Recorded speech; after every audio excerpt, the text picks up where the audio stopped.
আমন্ত্রণ দুপুরের বাংলাদেশে। শুরুতেই জানিয়ে দেব শিরোনামগুলো। জাতিসংঘ অধিবেশন শেষে দেশে ফিরলেন প্রধান উপদেষ্টা। 9 দিনের যুক্তরাষ্ট্র সফরকে ঐতিহাসিক ও সফল দাবি করলেন প্রেস সচিব। পুরো বাংলাদেশ যে একতাবদ্ধ ইলেকশনের বিষয়ে, ডেমোক্রেটিক ট্রানজিশনের বিষয়ে, সেটা ইউএন জেনারেল অ্যাসেম্বলি থেকে প্রফেসর ইউনূস এই মেসেজটা পাঠিয়েছেন।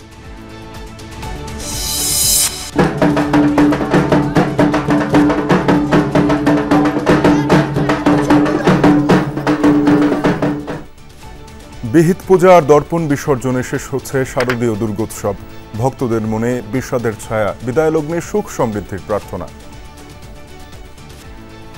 মায়ের কাছে শেষ মুহূর্তে প্রার্থনা যেন আমরা পরিবার পরিজন বা দেশবাসী সবাই সুখে শান্তিতে একসাথে বাস করতে পারি। চলে যাওয়ার জন্য যেমন মন খারাপ আছে, তেমন আশাবাদী সামনের বছর মা আবার আসবে। খাগড়াছড়িতে সহিংসতার ঘটনায় 3টি মামলা করেছে পুলিশ। স্বাভাবিক হয়ে আসছে জেলার পরিস্থিতি। সদর ও গুইমারায় 144 ধারা বহাল। রাতভর বৃষ্টিতে চট্টগ্রামের বিভিন্ন স্থানে জলাবদ্ধতা, ব্যাহত যান চলাচল। বঙ্গোপসাগরে গভীর নিম্নচাপের কারণে সারা দেশে বৃষ্টির পূর্বাভাস।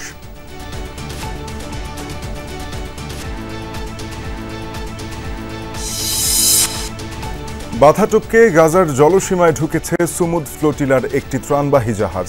বাকিগুলো ঠেকাতে বেপরোয়া ইসরায়েল। 37 দেশের 2 শতাধিক মানবাধিকার কর্মী আটক।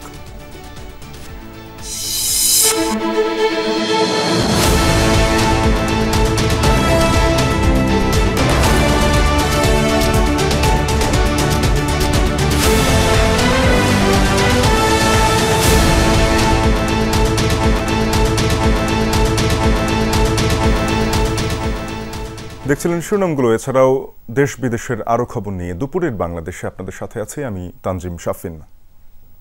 টেস্টিং সল্ট মুক্ত চপস্টিক ইনস্ট্যান্ট নুডলসে পাচ্ছেন 10 থেকে 25 টাকা পর্যন্ত ছাড়। জাতিসংঘ অধিবেশনে যোগদান শেষে ঢাকায় ফিরেছেন প্রধান উপদেষ্টা ডক্টর মোহাম্মদ ইউনূস। 9 দিনের যুক্তরাষ্ট্র সফর শেষে সকাল 9টায় এমিরেটস এয়ারলাইন্সের একটি বিমানে শাহজালাল আন্তর্জাতিক বিমানবন্দরে পৌঁছান তিনি। এর আগে বুধবার বাংলাদেশ সময় সকাল 9:10 নিউ ইয়র্ক থেকে রওনা করেন প্রধান উপদেষ্টা। জাতিসংঘে বাংলাদেশের স্থায়ী প্রতিনিধি সালাউদ্দিন নোমান চৌধুরী এবং যুক্তরাষ্ট্রে বাংলাদেশের রাষ্ট্রদূত Tarique Mohammad Ariful Islam John F Kennedy বিমানবন্দরে প্রধান উপদেষ্টাকে বিদায় জানান। সফরে জাতিসংঘ সাধারণ পরিষদের অধিবেশনে ভাষণ দেওয়া ছাড়াও প্রধান উপদেষ্টা বিভিন্ন সাইড ইভেন্টে অংশ নেন।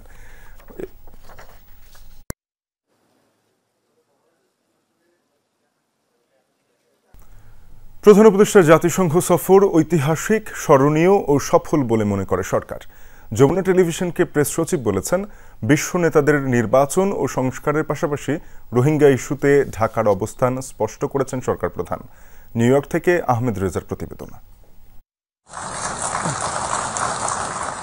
গণঅভ্যুত্থানের পর অন্তর্বর্তী সরকারের প্রধান হিসেবে দ্বিতীয়বারের মতো জাতিসংঘ সাধারণ পরিষদে অংশ নিলেন প্রফেসর ডক্টর মোহাম্মদ ইউনূস। যত অসম্ভবই মনে হোক না কেন, এই সফরে 60টির মতো দ্বিপাক্ষিক ও বহুপাক্ষিক বৈঠক করেছেন তিনি। প্রবাসীদের সঙ্গে মতবিনিময় সহ বিনিয়োগ বাড়াতেও আয়োজন ছিল এই সফরে। ফেব্রুয়ারিতে নির্বাচন হলে সরকার প্রধান হিসেবে এটিই ডক্টর ইউনূসের শেষ জাতিসংঘ মিশন। কেমন হলো সেই সফর?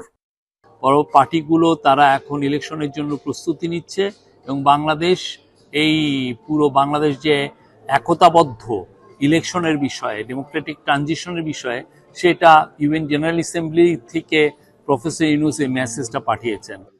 সফলতার পেছনে গণতান্ত্রিক পরিবর্তনের বার্তা, গণঅভ্যুত্থান পরবর্তী চলমান সংস্কার, নির্বাচন নিয়ে বন্ধু রাষ্ট্রগুলোর সহায়তার আশ্বাস ও রোহিঙ্গাদের জন্য অর্থ সহায়তা পাওয়াকে বড় কারণ বলে মনে করেন প্রেস সচিব।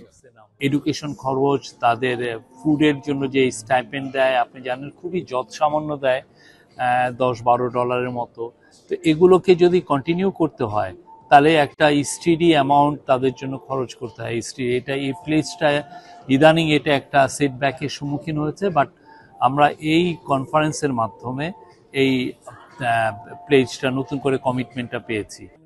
সরকারে না থাকা 6 শীর্ষ রাজনীতিক ছিলেন ডক্টর ইউনূসের সফর সঙ্গী। এটি ঐক্যবদ্ধ বাংলাদেশের বার্তা দিয়েছে বলেও জানান শফিকুল আলম। যে অভূতপূর্ব যে একটা গণ অভ্যুত্থান হয়েছে, গণ অভ্যুত্থানের পরে যে ইন্টারিম গভর্নমেন্ট যে কাজগুলো করার দরকার ছিল, এই রিফর্ম, ইলেকশনের জন্য প্রিপারেশন এবং ট্রায়ালের জন্য যে কাজ করেছে, সে কাজগুলো করার একসাথে চলছে এবং সাথে সাথে তারা যে দেশটা যে এখন ডেমোক্রেসিতে উত্তরণ করার জন্য রেডি, যে নতুন একটা পলিটিক্যাল পার্টির কাছে যে তার ক্ষমতা হস্তান্তরের জন্য রেডি, সেই মেসেজটা উনি দিতে চেয়েছিলেন। প্রত্যাশা নানা সংকট থাকলেও বাংলাদেশ যে এগুচ্ছে সেই ধারণাও বিশ্ববাসী পেয়েছে ডক্টর ইউনূসের জাতিসংঘ মিশন থেকে। রাজনৈতিক সহাবস্থান নিশ্চিত, রোহিঙ্গা সম্মেলন আর প্রবাসীদের বিনিয়োগের আশ্বাস সহ নানান ধরনের সমীকরণ মিলেছে এবারের জাতিসংঘের এই অধিবেশন থেকে বাংলাদেশের জন্য। ফলে রাজনৈতিকভাবে এবং আন্তর্জাতিক অঙ্গন থেকে এই সফরটিকে বেশ গুরুত্বপূর্ণ মনে করা হচ্ছে বিভিন্ন মহল থেকে। তাই তো এরই ধারাবাহিকতা বাংলাদেশেও বহমান রাখতে চায় বর্তমান অন্তর্বর্তীকালীন সরকার। Ahmed Reza, Jamuna news, New York, যুক্তরাষ্ট্র। বিদেশের মাটিতে রাজনৈতিক দলের নেতাদের উপরে হামলা চালিয়ে আওয়ামী লীগ আবারও প্রমাণ করেছে তারা সন্ত্রাসী দল। দেশে ফিরে এই মন্তব্য করেছেন জাতিসংঘ অধিবেশনে প্রধান উপদেষ্টার সফরসঙ্গী বিএনপি নেতা হুমায়ুন কবির। সকালে দেশে ফিরে শাহজালাল বিমানবন্দরেই ব্রিফিং করেন তারেক রহমানের পররাষ্ট্র বিষয়ক উপদেষ্টা। তিনি বলেন, প্রধান উপদেষ্টা জাতীয় নির্বাচন নিয়ে খুবই আন্তরিক। ডক্টর ইউনূস ঘোষিত সময়েই অনুষ্ঠিত হবে নির্বাচন, ভোট হওয়া নিয়ে কোনো শঙ্কা নেই বলেও মন্তব্য করেন হুমায়ুন কবির। তারেক রহমানের দেশে ফেরা প্রসঙ্গে তিনি বলেন, শিগগিরই ফিরবেন বিএনপির ভারপ্রাপ্ত চেয়ারম্যান। ফেরার দিনক্ষণ তারেক রহমান নিজেই দেশবাসীকে জানাবেন বলেও উল্লেখ করেন হুমায়ুন কবির। আবার স্পষ্টভাবে তুলে ধরে যে এদেরকে কিসের জন্য সাময়িক এদের কার্যক্রম বাংলাদেশে সাসপেন্ড করা হয়েছে, নিষিদ্ধ করা হয়েছে, এই এভিডেন্সগুলো আবার এই সিদ্ধান্তকে প্রমাণ করে যে এই সিদ্ধান্ত সঠিক সিদ্ধান্ত। ফেব্রুয়ারিতেই হবে নির্বাচন। ইন্টারিম সরকার যথেষ্ট আন্তরিক আছে, এটা টাইমেই হওয়ার জন্য। এদিকে হুমায়ুন কবিরের বক্তব্যের সময় এনসিপি নেতা কর্মীরা স্লোগান দিতে শুরু করলে বিশৃঙ্খল পরিস্থিতি তৈরি হয়। এ সময় সাংবাদিকরা তাদের থামার অনুরোধ করলে সাংবাদিকদের উপরই চড়াও হন এনসিপির কর্মীরা। তাদের অসদাচরণের প্রতিবাদে সাংবাদিকরা এনসিপির সদস্য সচিব আখতার হোসেন ও সিনিয়র যুগ্ম সদস্য সচিব তাসনিম জারার ব্রিফিং বয়কট করেন। শারদীয় দুর্গাপূজার আজ শেষ দিন। দেবীর চরণে অঞ্জলি দিয়ে রোগ শোক ক্লেশ থেকে মুক্তি প্রার্থনা করেছেন সনাতন ধর্মাবলম্বীরা। দর্পণ ঘট বিসর্জনের মধ্য দিয়ে শেষ হবে বিজয়া দশমীর পূজার আচার। এর আগে সকাল থেকেই ঢাক ও কাশের তালে শুরু হয় বিহিত পূজা। উলুধ্বনি, শঙ্খ, ঘণ্টা আর ঢাকঢোলের বাজনায় সকাল থেকেই ভক্তদের মনে মহামায়ার বিদায়ের সুর। বিকেলে বিসর্জনের মাধ্যমে মর্তে কন্যারূপে আসা উমা ফিরে যাবেন কৈলাসে। 5 দিনব্যাপী এই শারদীয় দুর্গোৎসবের জন্য অপেক্ষা করতে হবে আরও একটি বছর। তাই অশ্রুসিক্ত চোখে দেবীকে শেষ বিদায় সনাতন ধর্মাবলম্বীদের। মাকে আমরা মেয়ের মতোই দেখি। মা বাবার বাড়ি আসে 5 দিন পর চলে যায়। চলে যাওয়ার জন্য যেমন মন খারাপ আছে, তেমন আশাবাদীও সামনের বছর মা আবার আসবে। আমরা পরিবার পরিজন বা দেশবাসী সবাই সুখে শান্তিতে একসাথে বাস করতে পারে, এটাই মার কাছে বারবারই প্রার্থনা করছি। দুর্গা তো সবসময় আমাদের মাঝে আছেন, থাকবে। আর আজ তো অশুভ শক্তির বিনাশ হয়েছিল, এই জন্য বিজয় উল্লাস আছে, তাই মন খারাপের থেকে আনন্দই বেশি হচ্ছে। বিজয়া দশমীর আরও খবর জানতে যুক্ত হব ঢাকা ও ঢাকার বাইরের সহকর্মীদের সাথে। রাজধানীর ঢাকেশ্বরী মন্দিরে আছেন সহকর্মী সুমাইয়া ঐশী। ঐশী, মণ্ডপে ভক্তদের মাঝে তো এখন বিষাদের ছায়া, একটি মিশ্র অনুভূতি শেষ হয়ে যাচ্ছে 5 দিন ব্যাপী দুর্গোৎসব। কি দেখছেন, কি চলছে এখন? বিসর্জনের প্রস্তুতি শুরু হয়েছে কিনা? ঐশী নিশ্চয়ই শুনতে পাচ্ছেন, যদিও মণ্ডপে আমরা শুনছি সেখানে অনেকেই কথা বলছেন, আমরা আবারও শুনবো। অর্থাৎ ঘট বিসর্জন এবং দর্পণ বিসর্জনের মাধ্যমে দেবীর বিসর্জন আনুষ্ঠানিকভাবে হয়ে গেছে। যেহেতু ঢাকেশ্বরীর এই মন্দিরে দেবী স্থায়ী দেবী, অর্থাৎ এই প্রতিমা বিসর্জন হয় না, ফলে দর্পণ বিসর্জনের মাধ্যমে অর্থাৎ দেবীর প্রতিবিম্ব যেই দর্পণে পড়েছে সেই দর্পণ মন্ত্রপুত দর্পণ বিসর্জনের মাধ্যমে দেবীর বিসর্জন হয়ে গেছে। এখন যেমন দেখতে পাচ্ছেন আপনি, বিবাহিত নারীরা সিঁদুর খেলায় মত্ত এবং কিছুক্ষণ আগে দেবীকে বরণ করেছেন তারা, সিঁদুর দিয়ে মিষ্টি মুখ করেছেন। সিঁদুর দিয়ে মিষ্টি মুখ করে দেবীকে বরণের পর এখন চলছে রয়েছে কিন্তু আনন্দের ক্ষণ। যদিও চোখের কোণে আসলে অশ্রু সবারই আছে, চোখের কোণে অশ্রু লুকিয়েই দেবীকে বরণের এই যে আনুষ্ঠানিকতা, এই যে উচ্ছ্বাসের সঙ্গে দেবীকে বরণ, অর্থাৎ দেবীকে কেউ চোখের জলে, চোখের অশ্রুতে বিদায় দেবেন না।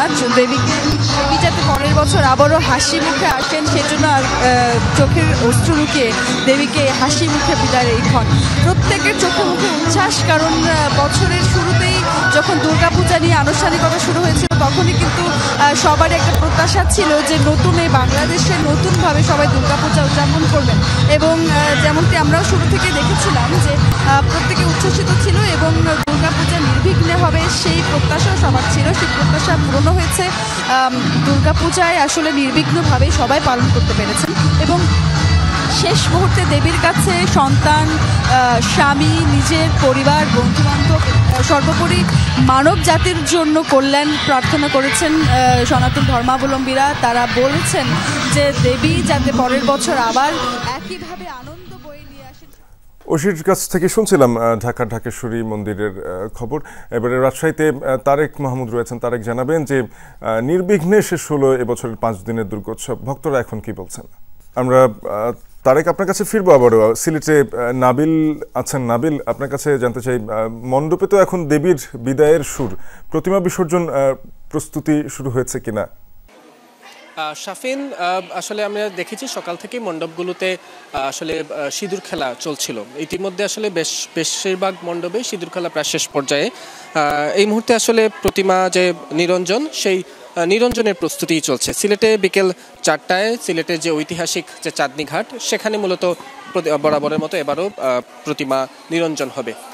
এর আগে আমরা দেখেছি সকাল থেকে আসলে যারা বিবাহিত নারীরা আছেন তারা সিঁদুর খেলায় মেতে উঠেছিলেন। তাদের চোখে মুখে একদিকে যেমন আনন্দ ছিল সিঁদুর খেলার, ঠিক তার পাশাপাশি আসলে বিষাদের আসলে সুরও আমাদের তাদের চোখে মুখে দেখেছি। তার মূল কারণ তারা এই কয়েকটা দিন, 5 দিন আসলে শারদীয় উৎসবে মেতে উঠেছিলেন, একসাথে আনন্দ উৎসব করেছেন, পরিবার পরিজন নিয়ে ঘোরাফেরা করেছেন। ফলে তাদের এই যে মা আবার আসলে চলে যাচ্ছেন কৈলাসে, ফলে তাদের সেই কষ্টটাও তাদের চোখে মুখে দেখা গেছে। তবে তারা বলেছেন যে এটি আসলে প্রকৃতির নিয়ম, আসলে মা আসবেন আগামী বছর আবার, তারা সেই আনন্দের জন্য অপেক্ষা করছেন। পাশাপাশি তারা যেটি বলেছেন যে তাদের মায়ের কাছে প্রার্থনা করেছেন পৃথিবী জুড়ে যে বিশৃঙ্খলা, অশান্তি, যে যুদ্ধ বিগ্রহ লেগে আছে সেগুলো যাতে শেষ হয়ে যায়, মা যেন পুরো পৃথিবীকে সুন্দর এবং সুস্থ করে তোলেন, সকল ধরনের আসলে বিশৃঙ্খলা থেকে পৃথিবীকে যাতে তিনি বাঁচিয়ে রাখেন, সেই প্রত্যাশার কথাগুলো তারা বলেছেন। পাশাপাশি তারা আরেকটি বিষয় বলেছেন যে এই যে গত 4 দিন তারা যেভাবে আনন্দ উৎসবের মধ্য দিয়ে তারা কাটিয়েছেন, আইন শৃঙ্খলা পরিস্থিতির যে ছিল, দেবী নিরঞ্জন পর্যন্ত একইভাবে যাতে পরিস্থিতি থাকে সেই কামনাটুকু তারা করেছেন। শাফিন। নাবিল, ধন্যবাদ আপনাকে। তারেকের কাছে ফিরতে চাই আবারও। তারেক, জানাবেন যে রাজশাহীতে কোথায় কোথায় আসলে বিসর্জনের আয়োজন করা হয়েছে, এখন কি চলছে জানাবেন। শাফিন, এখন আমি যে মণ্ডপে রয়েছি, রাজশাহীর যে ঘোড়ামারা প্রতিশ্রুতি মণ্ডপ, এই মণ্ডপে একটু আগেই দশমীর যে বিহিত পূজা সেটি শেষ হয়েছে এবং সিঁদুর খেলা সেটিও কিন্তু শেষ হয়েছে। এবং এখন পর্যন্ত আমি দেখতে পাচ্ছি এটি মূলত একটি পারিবারিক মণ্ডপ। পরিবারের সকলেই মাকে শেষ বেলা বিদায় জানাতে কিন্তু মহা ধুমধামে অঞ্জলি, আরতি, পূজা অর্চনীয় যে শারদীয় উৎসবে যে বিজয় দশমী দিয়ে সকাল থেকে কিন্তু তাদের যে কার্যক্রম সেটি শুরু হয়। এবং এই আমরা এখন পর্যন্ত যেমন দেখছি যে রাজশাহীর যে অন্যান্য মণ্ডপগুলো রয়েছে, মণ্ডপগুলোতে এই দেবীর চরণে সিঁদুর দানের মধ্য দিয়ে শেষ হয়েছে পূজার আনুষ্ঠানিকতা এবং পরে দেবীর সিঁদুর দিয়ে নারীদের যে সিঁদুর খেলার মধ্য দিয়ে দেবীকে বিদায় দেওয়া হচ্ছে। এখন পর্যন্ত নিরাপত্তার বিষয়টি মাথায় রেখে আইনশৃঙ্খলা বাহিনী কাজ করছে এবং সেই সাথে সাথে সন্ধ্যায় প্রতিমা বিসর্জনের আয়োজন করা হয়েছে রাজশাহী নগরীর পদ্মা নদীর 3টি ঘাটে। সকাল থেকে আমি যেমনটি দেখছি যে রাজশাহীর মন্দির মণ্ডপগুলো সেগুলোতে বেজে উঠেছে বিজয়ের শেষ বেলা এই দর্শনীতে পূজার মাধ্যমে অঞ্জলি দান, দেবীর চক্ষু চরণে এবং সিঁদুর দানের মধ্য দিয়ে পূজার আনুষ্ঠানিকতার পরে এই যে কয়েকটি মন্দিরে আমি গিয়েছি সেখানে এই মন্দিরে শেষ পর্যায়ে পূজার আনুষ্ঠানিকতা শেষে সিঁদুর খেলা শেষ হচ্ছে। আমরা দেখছিলাম যে বিজয়া দশমীর দিনে ঢাকা ও ঢাকার বাইরে বিষাদ একই সাথে নতুন আশাবাদে শেষ হচ্ছে শারদীয় দুর্গোৎসবের 5 দিন ব্যাপী আয়োজনের আনুষ্ঠানিকতা। আমাদের সহকর্মীরা যুক্ত হয়েছিলেন, সবশেষ যুক্ত ছিলেন আমাদের সাথে তারেক ছিলেন আমাদের সঙ্গে রাজশাহী থেকে। খাগড়াছড়ি সদর ও গইমারায় সহিংসতার ঘটনায় 3টি মামলা করেছে পুলিশ। 144 ধারা ভঙ্গ ও হামলা ভাঙচুরের ঘটনায় গতরাতে সদর থানায় একটি মামলা হয়। অন্যদিকে গইমারায় 144 ধারা ভঙ্গ, হামলা, অগ্নিসংযোগ ও 3 জনকে হত্যার ঘটনায় আলাদা 2টি মামলা করে পুলিশ। আসামিদের বিষয়ে এখনও বিস্তারিত কিছু জানানো হয়নি। এদিকে খাগড়াছড়ির পরিস্থিতি নিয়ে ধীরে ধীরে স্বাভাবিক হচ্ছে, যদিও সদর ও গইমারায় এখনও 144 ধারা বহাল রয়েছে। আগের তুলনায় শহরে মানুষ ও যান চলাচল বেড়েছে, খুলছে দোকানপাট, সাজেকেও যাচ্ছেন পর্যটকরা। জেলা জুড়ে সেনাবাহিনী, বিজিবি ও পুলিশের কয়েক স্তরের নিরাপত্তার পাশাপাশি চেকপোস্টে চলছে তল্লাশি। মারমা এক কিশোরীকে ধর্ষণের অভিযোগ ওঠার পর সম্প্রতি উত্তপ্ত হয়ে ওঠে খাগড়াছড়ি। সেনাবাহিনী জানায় ধর্ষণ ইস্যু পুঁজি করে পাহাড় অশান্ত করার পরিকল্পনা ছিল।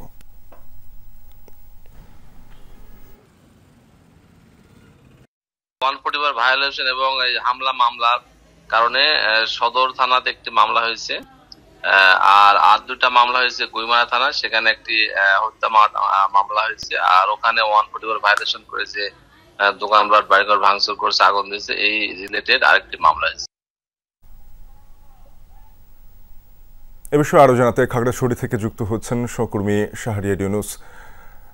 ইউনুস, জানাবেন যে মামলা করা হয়েছে 3টি পুলিশের পক্ষ থেকে, এই মামলাগুলোতে কাদেরকে আসামি করা হলো সে বিষয়ে কোনো কিছু জানতে পেরেছেন কিনা? শহরের সার্বিক পরিস্থিতি এখন কেমন দেখছেন?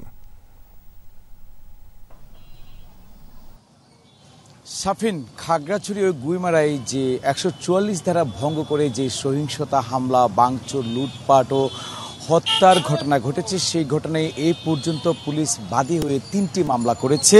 তার মধ্যে একটি মামলা হচ্ছে সদর থানায়, যেটিতে আসামি করা হয়েছে 250 থেকে 300 জনকে অজ্ঞাত করে। আর অপরদিকে গুইমারায় যে 2টি মামলা দায়ের হয়েছে, সেই 2টি মামলায় পুলিশ বাদী হয়ে অজ্ঞাত 250 থেকে 700 থেকে 800 জনকে অজ্ঞাত আসামি করা হয়েছে, সেটা আমাদেরকে পুলিশ সুপার জানিয়েছেন। এছাড়া মামলার পাশাপাশি পুলিশ খাগড়াছড়ি এবং সদর এবং গুইমারায় সহিংস ঘটনায় আরেক সহিংসতা, হামলা, ভাঙচুর, লুটপাটের ঘটনায় আরও কেউ জড়িত আছে কিনা আরও অধিকগুলো বিষয় তদন্ত করে দেখছে বলছে জানিয়েছে পুলিশ। এছাড়া যদি বলি তাহলে পুলিশ বলছে যে যদি এই ঘটনার সাথে ক্ষতিগ্রস্ত যারা হয়েছেন, পাহাড়ি, নিরীহ পাহাড়ি এবং বাঙালি যে সকল ব্যবসায়ী বা এলাকাবাসী ক্ষতিগ্রস্ত হয়েছেন, উভয় পক্ষের পক্ষ থেকেও যদি কেউ মামলা করতে ক্ষতিগ্রস্ত কোনো মানুষ পুলিশের কাছে যান, তাহলে সেই মামলাটিও পুলিশ নিবে, আমাদেরকে সেটি জানিয়েছেন। এছাড়া যদি বলি তাহলে খাগড়াছড়ির পরিস্থিতি অনেকটা স্বাভাবিক হতে শুরু করেছে, আমরা সেটি দেখতে পাচ্ছি, এবং গত কয়েকদিনের তুলনায় আজকে সবচেয়ে বেশি কর্মব্যস্ততা এবং প্রাণ চাঞ্চল্যতা দেখতে পেয়েছি, মানুষের মধ্যে স্বস্তি ফিরছে সেটাও আমরা দেখতে পেয়েছি। এছাড়া নিরাপত্তা বাহিনীর তল্লাশি কার্যক্রম চলছে। পাশাপাশি আরেকটা কথা বলছে, এই সংঘাত সহিংসতার পিছনে যেই আঞ্চলিক সংগঠনটির নাম এসছে, তাদের বিরুদ্ধেও অভিযানের পাশাপাশি অবৈধ অস্ত্র উদ্ধারের জন্য নিরাপত্তা বাহিনীর অভিযান চালানোর বিষয়টি আমাদেরকে বলছেন ভুক্তভোগীরা। ধন্যবাদ। 2 ঘন্টার বৃষ্টিতে চট্টগ্রামের নিচু এলাকায় জলাবদ্ধতা দেখা দিয়েছে। সকাল 10টা থেকে বেলা 12টা পর্যন্ত ভারী বৃষ্টিতে পানি জমে যায় নগরীর কাতালগঞ্জ, আগ্রাবাদ, জিসি সহ বেশ কিছু এলাকায়। সড়কে পানি থাকায় ব্যাহত হয় যান চলাচল, দুর্ভোগে পড়েন সাধারণ মানুষ। এদিকে গণপরিবহন সংকটে সিএনজি ও ব্যাটারি চালিত অটোরিকশায় বেশি ভাড়া আদায় করা হচ্ছে বলে অভিযোগ যাত্রীদের। এলাকাবাসী জানায়, ড্রেন ও খালে ময়লা আবর্জনা জমায় জলাবদ্ধতায় ভোগান্তি পোহাতে হচ্ছে। কয়েক ঘন্টার বৃষ্টিতে চট্টগ্রামে ডুবে গেছে বেশিরভাগ সড়ক, গলি এলাকা। আমরা বর্তমান পরিস্থিতি একটু দেখব। সহকর্মী শহীদুল সুমন রয়েছেন। সুমন, জানাবেন যে কোন কোন এলাকায় পানি জমেছে আর ভুক্তভোগীরা কেমন অসুবিধায় পড়ছেন, কি জানাচ্ছেন?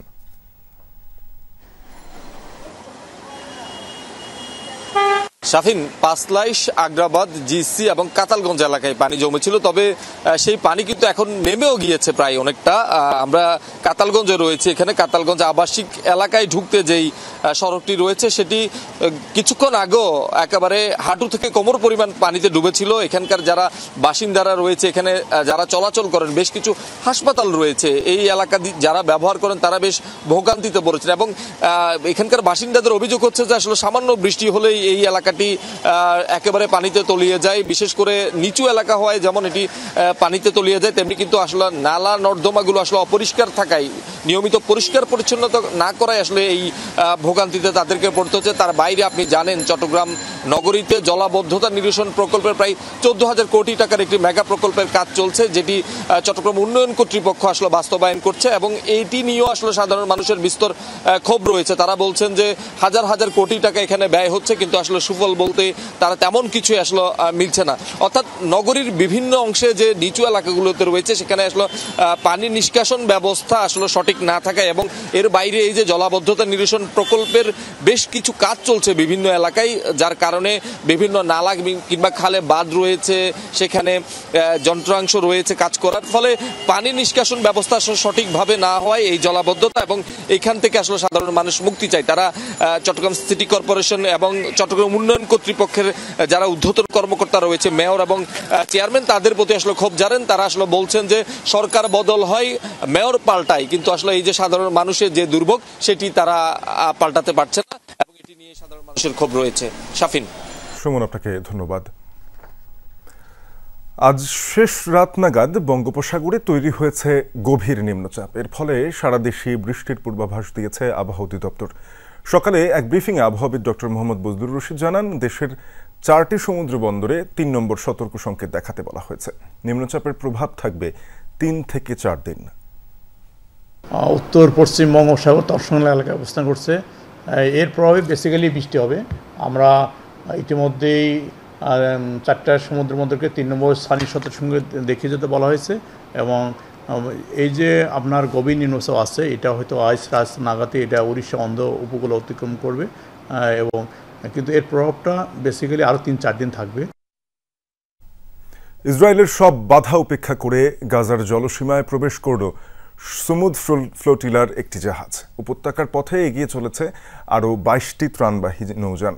মধ্যরাত থেকেই এ পর্যন্ত বহরের কমপক্ষে 21টি জাহাজ জব্দ করেছে ইসরায়েল। আটক করা হয়েছে আলোচিত পরিবেশবিদ গ্রেটা থুনবার্গ সহ 37 দেশের 2 শতাধিক মানবাধিকার কর্মীকে।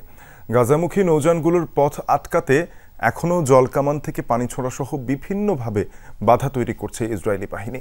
সমুদ ফ্লোটিলায় রয়েছেন বাংলাদেশি আলোকচিত্রী শহীদুল আলম। গাজামুখী সমুদ ফ্লোটিলার যাত্রা রোধে একের পর এক জাহাজে হামলা চালিয়ে যাচ্ছে ইসরায়েল। সব বাধা উপেক্ষা করে এখনও ত্রাণ নিয়ে উপত্যকার পথে অন্তত 23টি জাহাজ। লাইভ ট্র্যাকারের তথ্য অনুযায়ী গাজার জলসীমায় প্রবেশ করেছে নৌযান মিকেনো। ইসরায়েলের হুমকি, যুদ্ধজাহাজ নিয়ে তাড়া, হামলা সহ সব প্রতিকূলতা পেরিয়ে যখন গাজার খুব কাছাকাছি পৌঁছে গিয়েছিল গ্লোবাল ফ্লোটিলা, তখন থেকে আবার শুরু হয় আগ্রাসন।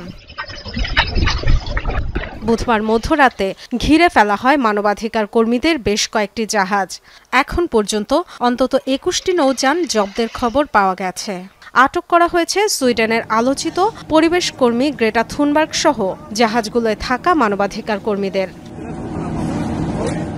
আটককৃত নৌযানগুলো হল দেরিয়াসিন, হুগা, স্পেক্টার, আদারা, আলমা, সাইরিয়াস, অরা এবং গ্র্যান্ডে ব্লু। বহরে থাকা বাংলাদেশের আলোকচিত্রী শহীদুল আলম রাতে জানিয়েছিলেন, ইসরায়েলি বাহিনীর আক্রমণের শিকার হয়েছে বেশ কয়েকটি নৌযান। একটি ভিডিও বার্তাও দিয়েছিলেন তিনি।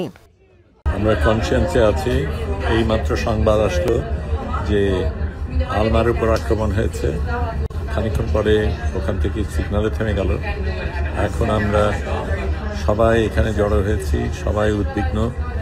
এখানে বসে বিভিন্ন জায়গা থেকে আমরা রিপোর্ট দিতে চেষ্টা করছি। আলমা একদম শুরুর দিকে ছিল, আমরা শেষের দিকে। কাজেই আলমার উপর যা হচ্ছে সেটা আমাদের উপরে হবে সেটাই অনুমান করা যায়।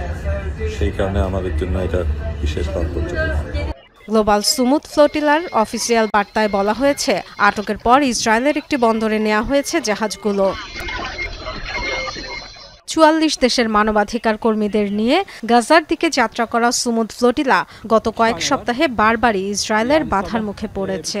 এর আগে গত জুনে মানবাধিকার কর্মীদের ত্রাণবাহী ম্যাডলিন নৌবহরকে আটকে দিয়েছিল ইসরায়েল। সে সময় গাজা থেকে 110 নটিক্যাল মাইল দূরে থেমেছিল ম্যাডলিনের যাত্রা। ডরথি দাস্ট্রিন, যমুনা নিউজ। আবারও জুলাই আগস্ট ছাত্র জনতার অভ্যুত্থানে শহীদের নাম ব্যবহার করে আদালতে মামলা করেছে একটি চক্র। যেখানে ভুলে ভরা তথ্যে আসামি করা হয় 252 জনকে। তবে পুলিশ বলছে তদন্ত করে প্রতিবেদন দেয়া হয়েছে আদালতে। গেল বছর ছাত্র জনতার আন্দোলনে সাভারে গুলিবিদ্ধ হয়ে প্রাণ হারায় ৬ষ্ঠ শ্রেণীর শিক্ষার্থী সায়েদ মাহমুদ খান। ছেলে হত্যার বিচার চেয়ে সে সময় সাভার মডেল থানায় মামলা করেন বাবা বাহাদুর খান। সেই মামলার তদন্ত চলছে এখনো। বছর পার হলেও দেখা যায় সায়েদের নাম ব্যবহার করে আরেকটি মামলা হয়েছে ঢাকার আদালতে, যেখানে মামলার বাদী রফিকুল ইসলাম নিজেকে পরিচয় দেন সচেতন নাগরিক হিসেবে। তবে সায়েদের পরিবার কিংবা গ্রামের কেউই চেনেন না বাদী রফিকুলকে। রফিকুল নামে এটার আমি মনে করেন যে বলতে পারলাম না সঠিক। এটা না, আমার ছেলের মামলার বাদে আমি নিজে, আমার ছেলের মামলা নিজে আমি বাদী। আন্তর্জাতিক ট্রাইব্যুনালের মামলা ওটাও আমি বাদী নিজে, আর সাভারে যে মামলা হয়েছে এটাও আমি নিজে। আদালতে দাখিল করা মামলার বিবরণীও ভুলে ভরা। সায়েদ মাহমুদ ২০ জুলাই বিকেলের সাভারের গুলিবিদ্ধ হয়ে মারা গেলেও অভিযোগপত্রে উল্লেখ করা হয়েছে ১৯ জুলাই। ঘটনাস্থল দেখানো হয়েছে আশুলিয়া থানার সামনে, অথচ বৈষম্য বিরোধী ছাত্র আন্দোলনের নেতা কিংবা স্থানীয় কারো কাছে নেই এমন কোনো তথ্য। ১৯ তারিখে আমাদের আশুলিয়া থানার সামনে কোনো গোলাগুলি হয়নি। ১৯ জুলাই ছোটখাটো আন্দোলন মিছিল হয়েছে বাইরে, কোনো মৃত্যুর ঘটনা ঘটছে। ফ্যামিলির বাইরে অনেকে মামলাটাকে বাণিজ্য হিসেবে ব্যবহার করছে, একজনের মামলা আরেকজন দিচ্ছে, মিথ্যা মামলা দিচ্ছে। তবে পুলিশ বলছে আদালতের নির্দেশে একটি প্রতিবেদন দেওয়া হয়েছে। 19 তারিখে তারা অভিযোগ দিয়েছে, কিন্তু আসলে এই অভিযোগের ঘটনা তো সাভার থানায়, আমার থানায় নয়। এই জন্য আমি ওইভাবে অভিযোগটা তদন্ত করে পাইনি। একজন শহীদকে নিয়ে এমন প্রতারণায় ক্ষুব্ধ সায়েদ মাহমুদের গ্রামের বাড়ি মানিকগঞ্জের সিংগাইর থানার ধল্লা এলাকার মানুষ। ছেলে গেছে আমার জায়গা বলছে, আমি বুঝতেছি। আমার কথা বলছি আমার ছেলের জন্য যেন ভালো মানুষ, কোনো ভালো মানুষ যাতে নাকি ইতি না পড়ে। মাহফুজুর রহমান নিপু, যমুনা নিউজ, সাভার। সকল দাবি দেওয়া নির্বাচিত সরকারের জন্য রেখে দিতে আন্দোলনরত রাজনৈতিক দলের প্রতি আহ্বান জানিয়েছেন বিএনপি চেয়ারপারসনের উপদেষ্টা জয়নুল আবদিন ফারুক। বলেন, দেশ অস্থিতিশীল করতে আওয়ামী লীগ ও ভারত চেষ্টা করে যাচ্ছে। বৃহস্পতিবার সকালে ঢাকাস্থ সেনবাগ ফোরাম আয়োজিত দেশের সমসাময়িক বিষয় নিয়ে আলোচনা সভায় তিনি একথা বলেন। এ সময় তিনি পাহাড়ে কারা অশান্তি সৃষ্টি করছে তা খুঁজে বের করতে সরকারের প্রতি আহ্বান জানান। বলেন, ফ্যাসিবাদ বিরোধী ঐক্য যারা বিনষ্ট করতে চায় তাদের রুখে দাঁড়াতে হবে। মানুষ শান্তি চায়, ভোট দিয়ে জনপ্রতিনিধি নির্বাচিত করতে চায়। ডক্টর ইউনূসের আশপাশে বহুত ষড়যন্ত্রকারী রয়েছে বলে মন্তব্য করেন জয়নুল আবদিন ফারুক। গাজামুখী ত্রাণবহর গ্লোবাল সুমুদ ফ্লোটিলায় হামলা ও মানবাধিকার কর্মীদের আটকের জেরে বিশ্বজুড়ে বইছে নিন্দা সমালোচনার ঝড়। সোচ্চার কণ্ঠে ইসরায়েল বিরোধী অবস্থান নিয়েছে বেশ কয়েকটি দেশ। মধ্যরাতেই রাজপথে নেমে বিক্ষোভ করেন তুরস্ক, গ্রিস, ইতালি, তিউনিসিয়ার নাগরিকরা। পুরো ইসরায়েলি কূটনৈতিক দলকেই বহিষ্কার সহ তেল আবিবের সাথে মুক্ত বাণিজ্য চুক্তি বাতিল করেছে লাতিন দেশ কলম্বিয়া। অবিলম্বে আটককৃতদের মুক্তির দাবি জানিয়ে বিবৃতি দিয়েছে দেশগুলো।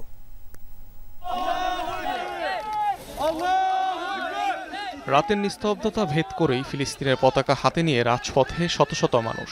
গাজাগামী ত্রাণবহরে হামলার প্রতিবাদে স্লোগান তাদের কণ্ঠে। বিক্ষোভের এই দৃশ্য তুরস্কের। বৃহস্পতিবার ইস্তাম্বুলে অবস্থিত ইসরায়েলি দূতাবাসের বাইরে বিক্ষোভ করেন তুর্কি নাগরিকরা। বাদ যায়নি রাজধানী আঙ্কারার মার্কিন দূতাবাসও। ইসরায়েলের বিরুদ্ধে পদক্ষেপ নিতে তুরস্কের সরকারের প্রতি দাবি জানান বিক্ষোভকারীরা। বহরের জরুরি ভিত্তিতে সহায়তা দরকার। সেখানে অনেক নির্যাতিত মানুষ রয়েছে। নিশ্চিতভাবে আশা করি তুরস্ক তাদের উপর দমনপীড়ন চালাতে দিবে না। সম্পূর্ণ বেসামরিক নাগরিক বহনকারী জাহাজগুলোকে বেআইনিভাবে আটক করা হচ্ছে, এর প্রতিবাদ জানাতে এসেছি। বিক্ষোভ হয়েছে গ্রিসেও। রাতের আধারেই অ্যাথেন্সে পররাষ্ট্র মন্ত্রণালয়ের সামনে জড়ো হয় বহু মানুষ। সুমুদ বহরের আটককৃতদের মুক্তির দাবি জানান তারা। আজ এখন বিশ্বের প্রতিটি শহর গাজার পক্ষে দাঁড়িয়েছে, গণহত্যার বিরুদ্ধে দাঁড়িয়েছে, ন্যায় বিচার, স্বাধীনতা এবং অধিকারের পক্ষে দাঁড়িয়েছে। নৌবহরের শান্তিপূর্ণ যোদ্ধাদের প্রতি সংহতি জানাতে এখানে এসেছি, যারা গাজার অনাহারে থাকা মানুষের জন্য খাদ্য ও ত্রাণ বহন করছে। ত্রাণবাহী নৌবহর আটকে দেওয়ার খবর শুনে রাতেই ইতালির রোমে মূল সড়ক আটকে বিক্ষোভ করেন নাগরিকরা। দেশব্যাপী সাধারণ ধর্মঘটের ডাকও দিয়েছে আন্দোলনকারীরা। ব্যাপক বিক্ষোভ হয়েছে Tunisia, Argentina, Germany, Belgium, Spain এবং মেক্সিকোতেও। এর আগে সুমুদ ফ্লোটিলায় হামলা ও ত্রাণবহর জব্দের জেরে ইসরায়েলের পুরো কূটনৈতিক প্রতিনিধি দলকে বহিষ্কার করে কলম্বিয়া। একই সাথে বাতিল করা হয় তেল আবিবের সাথে মুক্ত বাণিজ্য চুক্তি। বিবৃতিতে নিন্দা জানায় মালয়েশিয়া, আয়ারল্যান্ড, ভেনেজুয়েলা সহ কয়েকটি দেশ। অনিক রহমান, যমুনা নিউজ। ইলিশ এখন আর সাধারণ মানুষের মাছ নেই। দামের নাগাল পাওয়া বেশ কঠিন, তবে একসময় সহজলভ্য ছিল। একটি মাছ কিনলেই শেষ হয় শ্রমিকের দৈনিক আয়ের সিংহভাগ। চলছে প্রজনন ও দাম বৃদ্ধির কারণ অনুসন্ধান, তাতেও ভোক্তা পর্যায়ে সুফল আসেনি। এখন মূল্য নির্ধারণ করে দেওয়ার চিন্তা করছে সরকার, তবে মাছের দাম নির্ধারণ করে তা কার্যকর করা কতটা সম্ভব, তদারকি বা সরকারের কোন সংস্থা করবে? রিমন রহমানের রিপোর্ট, ছবি তুলেছেন তানভীর মুর্শেদ। সুস্বাদু ইলিশ বলা যায় সকলেরই পছন্দের মাছ। গ্রাম কিংবা শহর, বাঙালির চাহিদায় সারা বছরই তুঙ্গে থাকে এই মাছ। কিন্তু ইলিশ কি এখন সহজলভ্য? দেখা মিললেও কি স্বাদ নেওয়া যায়? না, এখন ইলিশের গায়ে দামের উত্তাপ। কয়েক বছর ধরেই সাধারণের পাতে ঠিক মতো উঠছে না এই মাছ। অস্বাভাবিক মূল্য বৃদ্ধির কারণে নিম্ন ও মধ্যবিত্ত শ্রেণীর মানুষদের বাজারের তালিকা থেকে বাদ পড়েছে ইলিশ। আগে নির্দিষ্ট একটি সময় ইলিশের দাম কিছুটা বাড়লেও এখন সারা বছরই দামের উত্তাপ। যাদের একটু পয়সা আছে তারা ছাড়া আর কেউ ইলিশ মাছ খেতে পারে না। গরিবদের এটা খাওয়ার কোনো প্রশ্নই আসে না। ফুল সিজনটায় দাম বেশি, তার মানে হলো যে একটা জেলে যখন নদীতে যায় ওর খরচ হয় 10,000 টাকা, ও মাছ পায় 3,000 টাকা, ওরও পোষায় না, আর যারা ব্যবসা করে তাদেরও পোষায় না। 1 কেজি ওজনের এক একটি ইলিশ মাছ কিনতে লাগবে 2,000 থেকে 2,400 টাকা। 700 থেকে 900 গ্রাম ইলিশের কেজিও এখন 1700 থেকে 1800 টাকা পর্যন্ত। আগে যেগুলো খাইতাম 1600, এখন 2200 খাইতে হয়। আগে যেগুলো খাইতাম 600, এগুলো 800 এখন কিনতে হয়। চাহিদা যখন বেশি, মাল যখন কম, তখন তো দাম অটোমেটিক্যালি বাড়বে। এখন একটা নির্ধারণ করে দিল, স্বাভাবিক একটা করে দিল, তখন যদি মাছ অ্যাভেলেবেল থাকে সেক্ষেত্রে এটা প্রযোজ্য হতে পারে, কিন্তু মাছ তো অ্যাভেলেবেল না। ইলিশ মাছের উৎপাদন, বিপণন এবং মূল্য নিয়ে বিশদ প্রতিবেদন তৈরি করেছে Bangladesh trade and tariff commission. 6 পাতার এই প্রতিবেদনে উঠে এসেছে সার্বিক দিক। মূলত 5টি হাত ঘুরে ক্রেতার কাছে যায় ইলিশ, এবং প্রতিটি স্তরে মূল্য বৃদ্ধি পায় অন্তত 60%। প্রথমে জেলে, তারপর মাছঘাট, আড়তদার, হোলসেল পাইকার, খুচরা দোকানদারের হাত ঘুরেই তারপর কিনতে পারে ক্রেতা। ইলিশের 60% উৎস সমুদ্র, বাকি 40% আসে নদী ও মোহনা থেকে। ইলিশ মাছের লাগামহীন মূল্য বৃদ্ধির 11টি কারণ তুলে এনেছে ট্যারিফ কমিশন। বলা হয়েছে চাহিদা ও সরবরাহে ভারসাম্যহীনতা, মজুদ ও সিন্ডিকেট, পরিবহন ব্যয় ও মাছ ধরার খরচ বৃদ্ধি, পরিবেশগত কারণ, অবৈধ জালের ব্যবহার, দাদন, মধ্যস্বত্বভোগীদের দৌরাত্ম্য এবং রপ্তানির কারণেও বাড়ছে দাম। টিসিবির তথ্য বলছে গেল 5 বছরে ইলিশের দাম বেড়েছে অন্তত 57%। চাষের মাছ উৎপাদন করার পর আপনি 400 টাকায় যদি আমরা কিনতে পারি একটা ভালো মাছ, এখানে ইলিশ উৎপাদনে কোনো কস্ট নাই, তাহলে এটা কোনোভাবেই আপনার যৌক্তিক না, এবং আপনার এই ভোক্তারা প্রতারিত হচ্ছে। এবং এই বাঙালির যে শখের ইলিশ, সেই ইলিশের স্বাদ বাঙালি ভুলে গেছে আমাদের এই সিন্ডিকেট চক্রের কারণে এবং এই দাদন চক্রের কারণে। আমাদের প্রথম দায়িত্ব হলো এটি ভাঙা। ইলিশ মাছের বাজার সহনীয় করতে সরকারের কাছে 13 দফা সুপারিশ করেছে ট্যারিফ কমিশন। সেখানে জেলেদের সমবায় সমিতি গঠন, বিক্রিতে অনলাইন প্ল্যাটফর্ম তৈরি, সরকারি বিপণন কেন্দ্র স্থাপন, আড়তদার ও পাইকারদের করের আওতায় নিয়ে আসা, সহজ শর্তে ঋণের ব্যবস্থা করার প্রস্তাব দেওয়া হয়েছে। আকার অনুযায়ী ইলিশের মূল্য নির্ধারণেও সুপারিশ করেছে কমিশন। কিন্তু মাছের দাম নির্ধারণের কোনো সুযোগ কি আছে? আমাদের ইলিশ মাছের মূল্য নির্ধারণ করার জন্য কিন্তু সরকারের যে যতগুলো মন্ত্রণালয় বা যে প্রতিষ্ঠানগুলো আছে, এবং কোনো আইনে কিন্তু এটি সুনির্দিষ্ট নেই। আমাদের যেহেতু আইনি কাঠামোর মধ্যে নেই, তাহলে ইলিশ মাছের দাম কিভাবে নির্ধারণ হবে, এটি একটি বিষয়। জাতীয় মাছ ইলিশ দেশের অর্থনীতি ও সংস্কৃতির অবিচ্ছেদ্য অংশ। এই মাছ আহরণ এবং বিক্রিতে আনতে হবে স্বচ্ছতা। রিমন রহমান, যমুনা নিউজ, ঢাকা। ফেনী ও নারায়ণগঞ্জে সড়ক দুর্ঘটনায় ঝরল 5 জনের প্রাণ, আহত হয়েছেন অন্তত 8 জন। সকালে ফেনী নোয়াখালী সড়কের সিলৌনিয়া বাজার এলাকায় সুগন্ধা পরিবহনের একটি বাস উল্টে যায়। হাইওয়ে পুলিশ জানায় ফেনী থেকে বাসটি নোয়াখালী যাচ্ছিল। সিলুনিয়া বাজার পৌঁছালে নিয়ন্ত্রণ হারিয়ে রাস্তার পাশে থাকা বিদ্যুতের খুঁটিতে ধাক্কা লেগে বাসটি উল্টে যায়। গুরুতর আহত অবস্থায় কয়েকজনকে হাসপাতালে নেওয়া হলে 3 জনকে মৃত ঘোষণা করেন চিকিৎসক। খবর পেয়ে দুর্ঘটনা কবলিত বাসটি জব্দ করেছে পুলিশ। নারায়ণগঞ্জে ঢাকা চট্টগ্রাম মহাসড়কে গাড়ি চাপায় 2 জন নিহত হয়েছেন। ভোরে কাঁচপুর ব্রিজে এই দুর্ঘটনা হয়। স্থানীয়রা জানান রাস্তার বিকল হয়ে পড়া একটি ট্রাককে টেনে নিয়ে যাচ্ছিল আরেকটি ট্রাক। পথে উদ্ধারকারী ট্রাকও বিকল হয়ে পড়লে চালক 2 জন রাস্তায় অন্য গাড়ির অপেক্ষা করছিলেন। এ সময় দ্রুতগামী একটি গাড়ি তাদের চাপা দিয়ে চলে যায়। পরে হাইওয়ে পুলিশ ঘটনাস্থল থেকে মরদেহ দুটি উদ্ধার করে মর্গে পাঠায়। দুপুরে বাংলাদেশের প্রথম ঘণ্টা থেকে বিদায় নিচ্ছি, সাথে থাকুন।